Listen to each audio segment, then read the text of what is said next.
नमस्कार, बहुत बहुत स्वागत आप सभी का। रात के 8 बजने वाले हैं और इस वक्त एडिटर्स पोल खास प्रोग्राम न्यूज 18 का सबसे बड़ा मंच आप सबके साथ मैं हूं प्रियंका राय। विधानसभा के ठीक बाहर हैं हम। जी हां, ये वही विधानसभा है जहां पर 199 विधायकों की किस्मत का फैसला हो चुका है। जनता ने अपने जो जनादेश हैं उसे ईवीएम में कैद करा दिया है और आज हम चर्चा करने वाले हैं वोटिंग परसेंटेज पर। चर्चा इसीलिए जरूरी है क्योंकि आंकड़ों पर नजर डालेंगे। जब से परसेंटेज सामने आए हैं लगातार लोग गणित लगाने में जुटे हुए हैं और ये जानने की कोशिश कर रहे हैं कि आखिर सरकार किसकी बन रही है इन परसेंटेज के जरिए। तो हमारे साथ सबसे बड़ा पैनल जुड़ा हुआ है, एडिटर्स का सर मौजूद हैं आज। लेकिन एक इंटरेस्टिंग फैक्ट के साथ इस डिबेट की शुरुआत करनी चाहूंगी। टोटल परसेंटेज जो इस बार रहा वोट शेयर वो आपको बता दें 75.45%। और जो इंटरेस्टिंग बात है वो ये है कि इस बार महिलाओं ने बढ़ चढ़कर हिस्सा लिया है। जी हां, महिला जो परसेंटेज सामने आया जहां पर महिलाओं ने भागीदारी निभाई, वोटिंग किए, वो आंकड़ा है 74.72%, जबकि पुरुष जो थे वो 74.53% ही मतदान करने पोलिंग बूथ तक पहुंचे। थोड़ा ही फर्क है लेकिन एक बड़ा फर्क इसलिए क्योंकि महिलाओं ने जन भागीदारी निभाई है। तो चर्चा की शुरुआत करेंगे। सबसे पहले खास मेहमानों का परिचय करा देते हैं। हमारे साथ भरतपुर संभाग को संभालेंगे, चर्चा भरतपुर संभाग पर करेंगे, अवधेश आकोदिया जी हैं, विशेष संवाददाता दैनिक भास्कर से। बताएंगे कि भरतपुर संभाग में क्या है गणित। जोधपुर संभाग को देखेंगे, मनीष गोधा जी बताएंगे यहां पर क्या खास रहा। चर्चा करेंगे उनसे, स्टेट ब्यूरो चीफ हैं दिसूत्र से। और इसके साथ साथ हमारे साथ एक और खास मेहमान जुड़े हुए हैं। अजमेर संभाग की बात करेंगे अंकित तिवारी से, मैनेजिंग एडिटर हैं चौक मीडिया से। चर्चा और भी मेहमान हैं हमारे साथ, उनसे भी करेंगे। बीकानेर संभाग की बात करेंगे, रोहिताश रेपसवाल जी हमारे साथ हैं, मैनेजिंग एडिटर झलको मीडिया से। और साथ ही साथ हमारे साथ एक और खास मेहमान है, उनका भी आपसे परिचय करा देते हैं। कोटा संभाग की बात करेंगे हम इस वक्त। रघु आदित्य जी हमारे साथ कुछ ही समय में जुड़ेंगे, उनसे भी बात करेंगे। स्टेट एडिटर हैं पंजाब केसरी के। और साथ ही साथ चर्चा और भी होगी। सबसे पहले बात न्यूज 18 राजस्थान के एडिटर अमित भट्ट जी से करते हुए। सर, ये जो खास मेहमान आज हमारे साथ जुड़े हुए हैं, मकसद क्या है, आज क्या बात करने वाले हैं हम? प्रियंका, देखिए राजस्थान में चुनाव हो चुका है, वोट डाले जा चुके हैं और इस वीकेंड पर ये रिजल्ट आ जाएगा। जिस दिन काउंटिंग होगी दोपहर तक ये पता लग जाएगा कि किसकी सरकार बनने जा रही है। इस बीच में हमारे पास में अलग अलग जगहों से फोन आ रहे हैं, हमारे पास में कई तरह की क्वेरीज आ रही हैं, सोशल मीडिया पर हमारे पास में पोस्ट आती है तो उसमें हमारे पास पर्सनल मैसेजेस आते हैं। वो ये लोग ये जानना चाह रहे हैं कि सरकार किसकी बन रही है। वो कहते हैं कि आप मीडिया हाउस से हैं, आपके सब जगह सूत्र हैं, आपके सब जगह रिपोर्टर्स हैं, आपकी इतनी बड़ी टीम है, तो आपके पास में कुछ ना कुछ एक तस्वीर होगी कि किसकी सरकार आ रही है। तो हमने न्यूज 18 राजस्थान ने ये सोचा कि क्यों एक अकेली ही मीडिया हाउस या किसी एक पर ही क्यों निर्भर रहा जाए। हम फिर उस विचार से पूरे राजस्थान के जो टॉप मीडिया हाउसेज हैं, आप देखिए सभी ये लोग हैं, प्रिंट से हैं, जो नया मीडिया है, ओटीटी प्लेटफॉर्म्स हैं, सोशल मीडिया प्लेटफॉर्म्स हैं, उनके जो एडिटर्स हैं उनको हम अपने साथ लेकर के आए। और अब ये सब अपने ये जो सब लोग हैं इनका इतना बड़ा एक्सपीरियंस है ऐसे चुनाव देखने का, कवर करने का, कि उन्होंने 8 चुनाव कवर किए हैं। तो हमारा जो मकसद है, हमारा जो कोशिश है वो ये है कि इन सब का अनुभव, इन सब के जो लोगों का विश्वास रहा है, हम उन चेहरों को यहां पर लेकर आए, इस मंच पर लेकर आए, उनसे हम जानने की कोशिश करेंगे। वो अपना एक्सपीरियंस, अपने जो इनके खुद के रिपोर्टर्स हैं, इनकी खुद की टीम है जो पूरी राजस्थान में फैली हुई है, उनसे जो इनके पास में इनपुट आया है उससे हम एक इंसाइट पाने की कोशिश करेंगे, अपने दर्शकों को देने की कोशिश करेंगे कि आखिरकार 3 तारीख को क्या होने वाला है। और इसी का ये रिजल्ट है हमारा ये एडिटर्स पोल। तो आज बात होगी आंकड़ों पर, वोटिंग परसेंटेज पर हम नजर डालेंगे। 7 संभाग, हालांकि आपको बताते चले कि नए जिलों के ऐलान के बाद कुल 10 संभाग हो चुके हैं, लेकिन इस बार विधानसभा चुनाव में 7 संभागों पर ही वोट्स पड़े हैं और इन 7 संभागों को लेकर चर्चा करेंगे। सबसे पहले आपको बता दें, कुछ ही समय में हमारे साथ जयपुर संभाग को देखने के लिए सुभाष शर्मा जी भी जुड़ेंगे, editor in chief evening post से। लेकिन आज चर्चा की शुरुआत सबसे पहले अवधेश जी आपसे करते हुए, चूंकि हमने सबसे पहले बात उस इंटरेस्टिंग फैक्ट की कि महिला सबसे बड़ी संख्या में पोलिंग बूथ तक पहुंची, अपने मतों का प्रयोग किया। कैसे देखते हैं आप इसे? क्योंकि जहां एक और बीजेपी ने महिला सुरक्षा को लेकर बड़ा मुद्दा बनाया, कहती है हम महिला सशक्तिकरण करते हैं, तो वहीं दूसरी ओर कांग्रेस ने बड़ा दांव खेला है और महज 400 रुपए में गैस सिलेंडर देने का वादा। क्या लग रहा है, रुझान किधर होगा महिलाओं का? बिल्कुल, देखिए, जो प्रदेश की आधी आबादी है उसको साधने के लिए दोनों तरफ से प्रयास किए गए थे, दोनों पार्टियों ने उसके प्रयास किए थे। और जिस तरह से पुरुष मतदाताओं के मुकाबले उनका मतदाता प्रतिशत ज्यादा रहा है, वो निश्चित रूप से एक ट्रेंड है। वो ट्रेंड किस पार्टी के पक्ष में जाता है उसका अभी केवल कयास उसके बारे में लगाए जा सकते हैं, लेकिन निश्चित रूप से महिलाओं ने कुछ ना कुछ सोचकर अपने मत का प्रयोग किया होगा। अब उसका किस पार्टी को फायदा होता है, किस पार्टी को नुकसान होता है, ये जब चुनाव नतीजे आएंगे तब पता लगेगा। लेकिन यहाँ ये निश्चित रूप से जो हमारे राजस्थान की महिलाएं जो आधी आबादी है, उनका जो मतदान प्रतिशत रहा है, उनके लिए उनको बधाई देनी चाहिए, क्योंकि वो पुरुषों के मुकाबले ज्यादा जागरूक निकली और उन्होंने अपने ज्यादा संख्या में अपने मताधिकार का प्रयोग किया। ओवरऑल जो परसेंटेज रहा, भरतपुर की बात करेंगे क्योंकि हम संभागवार जिक्र कर रहे हैं, चर्चा कर रहे हैं कि परसेंटेज जो रहे, वोट शेयर जो रहे, वो क्या किस ओर इशारा करते हैं। भरतपुर का जो वोट परसेंटेज रहा वो क्या कह रहा है? देखिए, भरतपुर में यदि पूरे संभाग की बात करें तो मामूली बढ़त 2018 के मुकाबले इस बार हुई है, लेकिन कई सीटों पर बहुत ज्यादा बढ़त है, जहां पर जो सीटें मानी जाती हैं कि ध्रुवीकरण की सीटें। लेकिन एक चौंकाने वाली बात यह है कि कामा सीट, जहां पर ध्रुवीकरण सबसे ज्यादा देखने को मिलता है भरतपुर संभाग में, वहां पर वोटिंग परसेंटेज कम हुआ है। लेकिन जो नगर सीट है वहां पर डबल डिजिट में ग्रोथ हुई है। तो एक पैटर्न इससे ये समझ में आता है कि जहां पर बाइपोलर फाइट नहीं है कांग्रेस और बीजेपी के बीच में, और त्रिकोणीय मुकाबला है, या कोई दूसरी पार्टी का या कोई बागी खेल बिगाड़ रहे हैं क्या? हाँ, बिल्कुल। देखिए, 19 सीटें हैं भरतपुर संभाग में, 4 जिले आते हैं, सबको पता है ये, भरतपुर, धौलपुर, करौली और सवाई माधोपुर। 19 सीटें हैं भरतपुर संभाग में, और 19 में से 9 सीटों पर त्रिकोणीय या चतुष्कोणीय संघर्ष है, और 10 सीटों पर ही जो है वो बाइपोलर फाइट है कांग्रेस और बीजेपी के बीच में। तो देखिए, बागी भरतपुर में तो खेल बिगाड़ रहे हैं। मनीष जी, जोधपुर की बात करेंगे क्योंकि मुख्यमंत्री अशोक गहलोत की जो सीट है, सरदारपुरा सीट, वहां कम वोटिंग हुई है। साथ ही साथ कई ऐसे और मंत्री हैं, बड़े मंत्री, जहां पर वोट प्रतिशत कम रहा। ये आंकड़े किस ओर इशारा कर रहे हैं?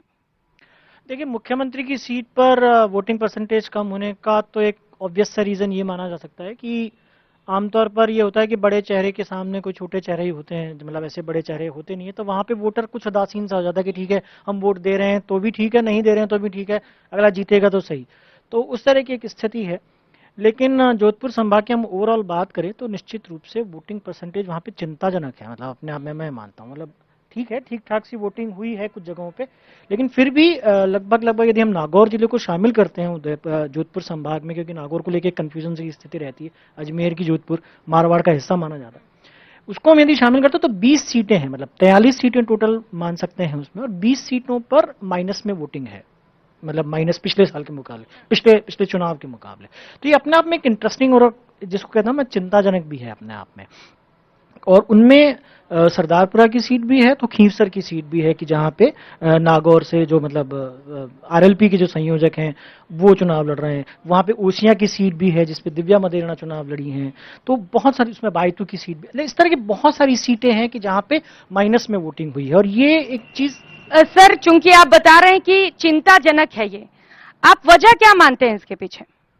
देखिए, कारण कुछ भी हो सकते हैं, मतलब ठीक है, सरहदी इलाके के अंदर, हालांकि इसमें एक अच्छी चीज ये भी है कि जैसलमेर और बाड़मेर की जो सीटें हैं मतलब वहां पे काफी अच्छी वोटिंग भी हुई है। मतलब जैसलमेर और बाड़मेर जो बिल्कुल सरहदी इलाका है, रेगिस्तान का इलाका है, पोखरण में 87.79% गया है वोटिंग। हालांकि पिछली बार से कम है, माइनस में है, लेकिन बहुत अच्छी पोलिंग है। जैसलमेर सीट पर इटसेल्फ बहुत अच्छी पोलिंग है। बाड़मेर में कुछ सीटों पर बहुत अच्छी पोलिंग है, 80% के ऊपर पोलिंग है।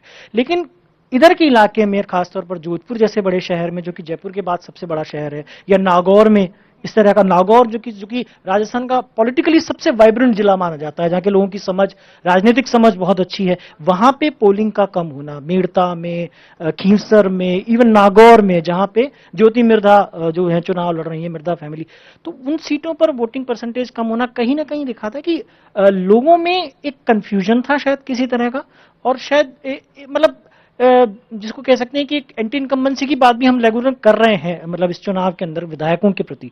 तो जिन सीटों पर, और ये एक फैक्ट आया भी है कि जो सिटिंग एमएलएज थे कांग्रेस के भी और बीजेपी के भी, उनमें अच्छा खासा, मतलब कई कई जगहों पर 55% के आसपास एंटी इनकम्बेंसी का असर भी दिखा, वोटिंग कम हुई है। इन सारे फैक्टर्स को हम देखते हैं तो मुझे लगता है कि शायद मतदाता कहीं ना कहीं कुछ भ्रमित सा है, वो डिसाइड नहीं कर पाए। नागौर जैसे जिले में यदि कई सीटों पर वोटिंग परसेंटेज कम है, तो मुझे लगता है कि एक बहुत रोचक सा चुनाव और रोचक सा चुनाव परिणाम हम देखेंगे आने वाले टाइम में। तो रोचक सा चुनाव परिणाम आने वाले दिनों में देखेंगे। 3 दिसंबर का वो दिन जब चुनाव परिणाम भी सामने आएंगे और ये पता चलेगा कि राज बदलेगा या रिवाज बदलेगा। अब बात अजमेर की करेंगे। अंकित जी, सबसे पहले बात मुद्दों की, क्योंकि जब से चुनाव प्रचार शुरू हुआ, या यूं कह ले उससे पहले से ही, कई मुद्दों को लेकर बीजेपी ने कांग्रेस को घेरा। महिला सुरक्षा, पेपर लीक, भ्रष्टाचार। कह रहे हैं कि 3 दिसंबर और कांग्रेस छू मंतर। दिख रहा है क्या ऐसा? देखिए, अजमेर ऐसा संभाग है जहां पर बीजेपी हावी रहती है, लेकिन छू मंतर वाली बात कहूं तो 29 सीटें हैं, और छू मंतर ऐसे हो जाए वो संभावना कम है। मुद्दों का आपने जिक्र किया, सबसे बड़ा मुद्दा था राज बदलेगा या रिवाज।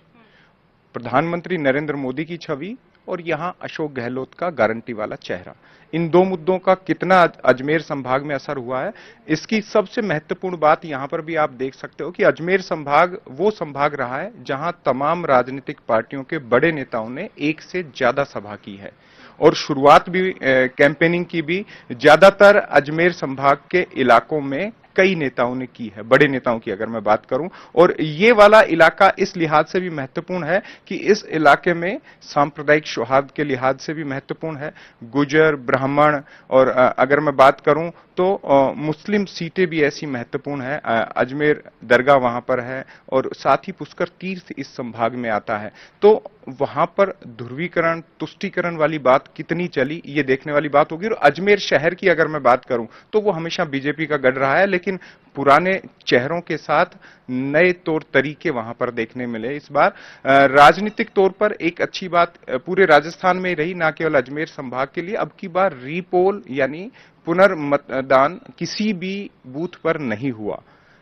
2013 में 128 बूथ थे, 2018 में 7 बूथों पर पुनर्मतदान हुआ था, लेकिन 2023 मैं कह सकता हूं कि राजस्थान में शून्य रहा। यह आंकड़ा अच्छा है कि दोबारा से मेहनत करनी नहीं पड़ी। लेकिन अजमेर संभाग के लिहाज से फिर, क्योंकि अगर यहां टोंक की बात करूं तो सचिन पायलट आते हैं। हालांकि उनका पूरा परिदृश्य इस चुनाव में शांत दिखा, लेकिन एक आंतरिक लहर सचिन पायलट के तौर पर पूरे राजस्थान में कांग्रेस राजनीति को घेरे रही और लगातार निगाहों में भी रहे। उनका जब मध्य प्रदेश का दौरा था और उसके बाद फिर राजस्थान में सक्रियताएं रही, वो भी महत्वपूर्ण है।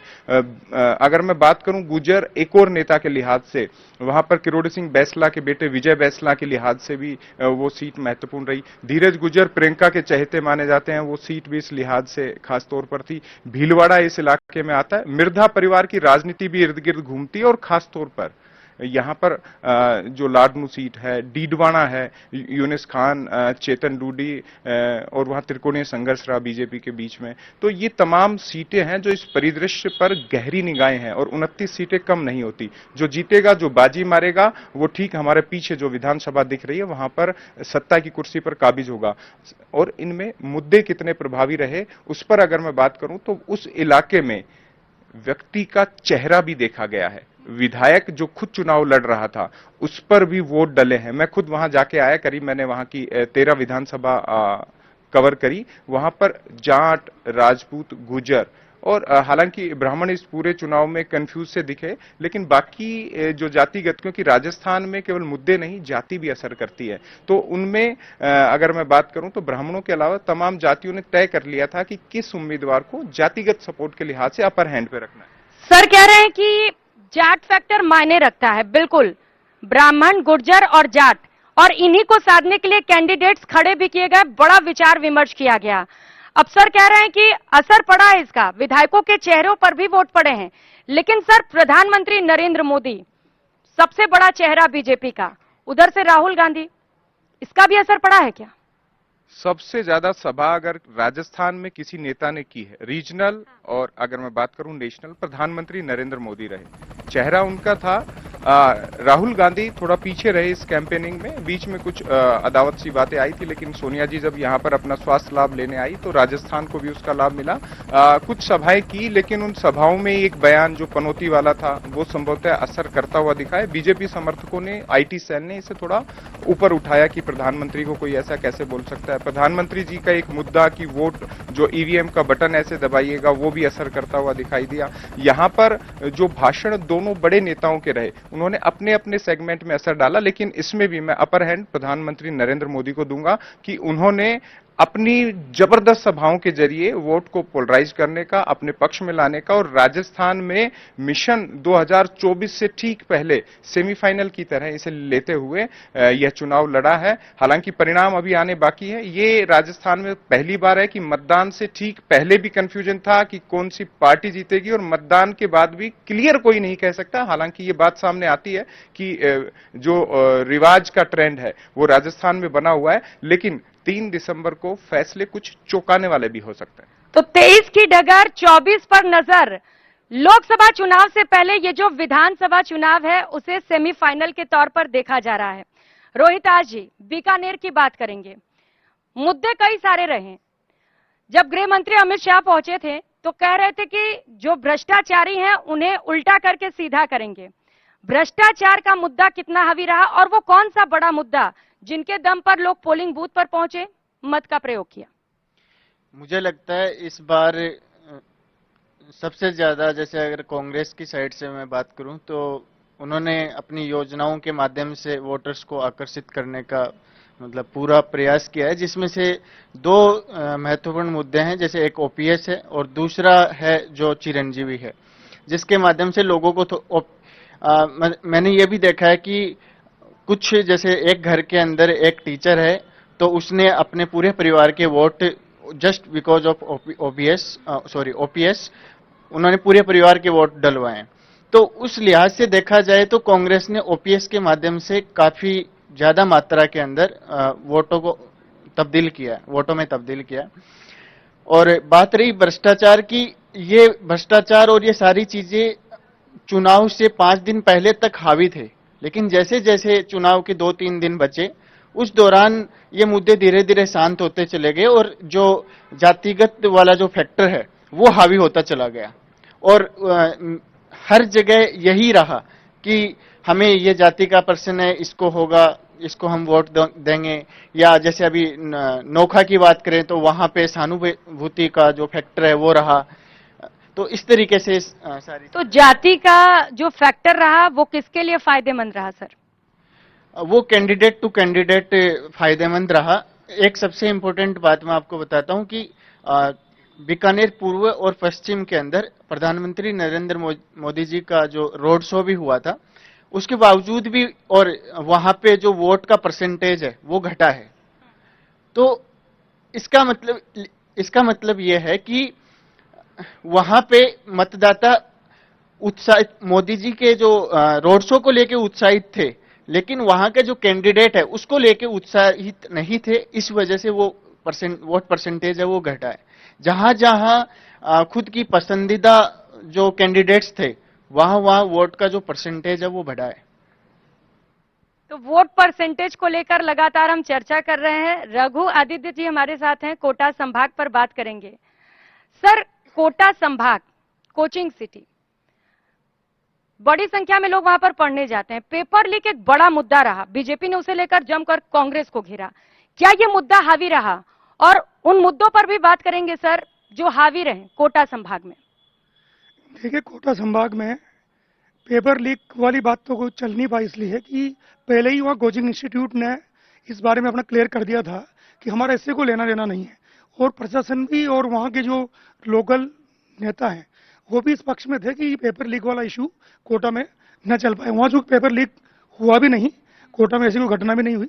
वहाँ के जो लोकल मुद्दे थे उसमें ईआरसीपी बड़ा मुद्दा था, चला नहीं इस पूरे इशू में कहीं नहीं भी। वो शुरू में चला कि ईआरसीपी को लेकर लड़ेगी कांग्रेस, एक बड़ा कैंपेन चलाएगी, चलाया भी उसने, पर वो असर नहीं दिखा पाया।